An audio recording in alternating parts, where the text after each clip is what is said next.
Hello. In this video we're going to talk about the product rule that we use when we take derivatives. We're going to use the product rule when I have two functions of x being multiplied together and I need to take their derivative. So let's give myself two functions of x. We'll say f of x times another function g of x. And when I take their derivative, what I want to do is I want to take the derivative of the f function.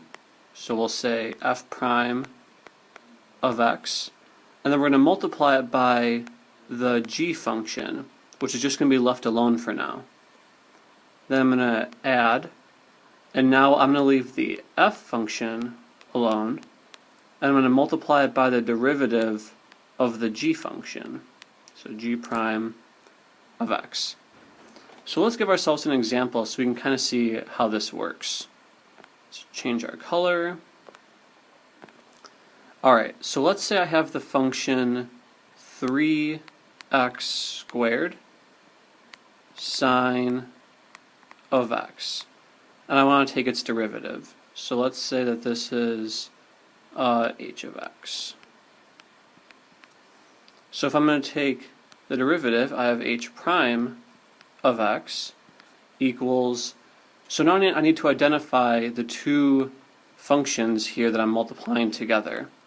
So the first one is going to be this 3x squared, and the second one is going to be the sine of x.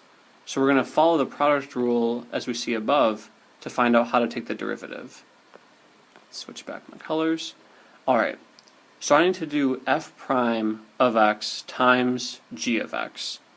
Well, f prime of x means I'm going to take the derivative of 3x squared. So as we saw in previous videos, that needs the power rule, which is going to make this 6x.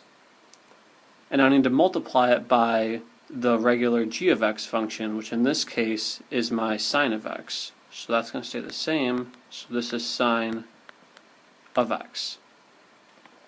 Then we're going to add. Now we're going to leave f of x alone. So I'm leaving 3x squared alone. So plus 3x squared. And I'm going to multiply 3x squared by the derivative of g of x, which is my sine. So the derivative of sine is cosine.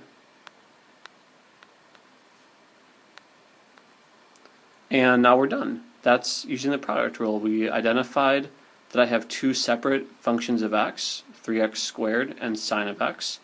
And then we follow the product rule in order to find their derivative.